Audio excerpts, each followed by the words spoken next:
Hello friends, कैसे हैं आप सब। दोस्तों, आज मैं आपको बताऊंगा कि किसके डर से धर्मेंद्र जी को सारी रात फिल्म स्टूडियो के मेकअप रूम में सोना पड़ा। बात कुछ यूं है कि दादा मुनि उर्फ अशोक कुमार साहब 1 जनवरी को कभी भी शूटिंग नहीं किया करते थे, लेकिन एक बार धर्म पाजी के कहने पे मान गए।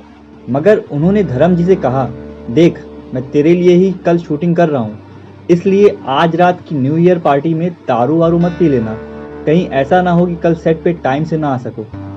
धर्म जी ने कहा कि नहीं, बिल्कुल नहीं पीऊंगा। फिर क्या हुआ उसके बाद? बात उन दिनों की है जब धर्म जी ममता फिल्म की शूटिंग कर रहे थे। फिल्म की शूटिंग कलकत्ता, जो कि अब कोलकाता है, में हो रही थी। साथ में अशोक कुमार जी भी थे और दिन था 31 दिसंबर का। और धर्म जी को अपनी एक और फिल्म हकीकत के लिए लद्दाख भी पहुंचना था, इसलिए वो चाहते थे कि 1 जनवरी को भी शूटिंग खत्म करके लद्दाख रवाना हो जाएं। मगर यहाँ समस्या ये थी कि दादा मुनि 1 जनवरी को कभी शूटिंग नहीं करते थे। ये बात धर्म जी को भी पता थी। धर्म जी उनके पास गए, उनसे रिक्वेस्ट की कि दादा प्लीज एडजस्ट कर लीजिए, आप कल शूटिंग कर लीजिए, क्योंकि मुझे लद्दाख के लिए भी रवाना होना है। दादा मुनि ने कहा, नहीं, मैं 1 जन को कभी नहीं शूटिंग करता, ये संभव नहीं है। धर्म जी पीछे पड़ गए। जाट जब पीछे पड़े तो आप क्या कर लोगे। बहरहाल कुछ देर की मेहनत मशक्कत के बाद धर्म जी ने दादा मुनि को मना लिया। दादा मुनि मान तो गए, लेकिन बोले, देख, तेरे लिए मैं अपना रूल तोड़ रहा हूँ, इसलिए कल 1 जनवरी को टाइम पे आ जाना सेट पे। आज रात 31 दिसंबर की पार्टी वार्टी में मत उलझ जाना, कोई दारू नहीं पिएगा, एक पैक भी नहीं।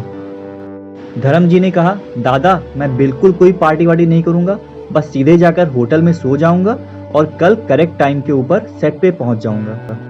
धर्म जी होटल पहुंचे, फ्रेश हुए, लुंगी वुंगी पहन ली, खाना वाना खा लिया, बिल्कुल अब सोने की तैयारी करने लगी कि एक बार की उन्हें ख्याल आया कि यार आज 31 दिसंबर की रात है, लोग जश्न मना रहे होंगे, दारू वारू को हाथ नहीं लगाएंगे, लेकिन एक बार नीचे जाकर देख तो आए कि क्या रौनक लगी है। लुंगी कुर्ते में ही नीचे बार में जश्न का माहौल देखने पहुंच गए। वेटर ने कहा कि सर, टाई वगैरह पहन के अंदर जाइए। धर्म जी ने कहा कि यार जाना नहीं है, मैं तो बस यूं ही देखने आया हूं कि रौनक क्या है, मैं तो अभी जाके सो जाऊंगा फटाफट। इतने में बार में जो पार्टी चल रही थी, जो रौनक लगी हुई थी, लोगों ने देख लिया और चिल्ला पड़े, ओ धर्म बाबू, ओ धर्म बाबू, और धर्म जी को अंदर खींच ले गए।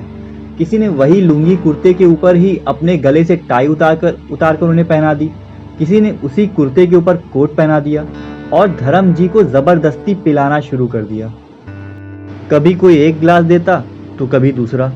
इस तरह एक के बाद एक धर्म जी को न जाने कितने गिलास ना चाहते हुए भी गटकने पड़े और पीते पिलाते रात के 3 बज गए। पार्टी जब खत्म हुई तो धर्म जी को बहुत ज्यादा चढ़ चुकी थी, लेकिन अपनी इस हालत में भी सोच रहे थे कि अब कल की शूटिंग कैसे होगी। उन्होंने सोचा कि अगर मैं वापस होटल के कमरे में जाके सोता हूँ तो कल पक्का सही टाइम पे पहुंच नहीं पाऊंगा, इसलिए एक काम करता हूँ, रात को ही चल के स्टूडियो के मेकअप रूम में सो जाता हूँ और तड़के सवेरे 4 बजे धर्म जी स्टूडियो पहुंचकर मेकअप रूम में सो गए। सुबह सही टाइम पे करीब 9 साढ़े 9 बजे यूनिट वाले पहुंच गए। दादा मुनि भी करेक्ट टाइम पे पहुंच गए और आते ही उन्होंने पूछा, धर्म आ गया क्या? असिस्टेंट बोला कि साहब, धर्म जी तो सुबह 4 बजे से ही आ गए। दादा मुनि ये सुनकर बहुत खुश हुए और बोले कि देखो, बॉम्बे के हीरो वक्त के कितने पाबंद होते हैं। लेकिन जब धर्म जी दादा मुनि के सामने पहुंचे तो रात के नशे के कारण उनका सर बहुत दुख रहा था, आंखें नशे में झूम रही थी, लेकिन बगैर किसी को बताए वो दादा मुनि के साथ शॉट देने कैमरे के सामने खड़े हो गए। उनके पैर कांप रहे थे।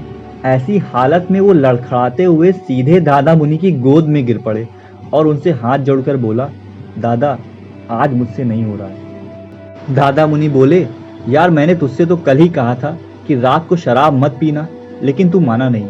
चल जा, थोड़ा आराम कर ले, फ्रेश होकर काम करेंगे। और धर्म जी को दादा मुनि ने जाके सुला दिया और उन्होंने दोपहर तक धर्म जी के होश में आने का इंतजार किया। फिर उनकी शूटिंग करवाकर उन्हें लद्दाख जाने के लिए फ्री कर दिया। तो दोस्तों, ये था धर्मेंद्र जी और अशोक कुमार जी की ज़िंदगी से जुड़ा हुआ एक मज़ेदार किस्सा। उम्मीद करता हूँ ये वीडियो आपको पसंद आया होगा। अगर ये वीडियो आपको पसंद आया हो तो प्लीज़ इसे लाइक और शेयर कीजिए, मेरे चैनल को सब्सक्राइब कीजिए और बेल आइकन दबाना ना भूलें ताकि मेरे लेटेस्ट वीडियोस आप तक पहुंच सकें। धन्यवाद।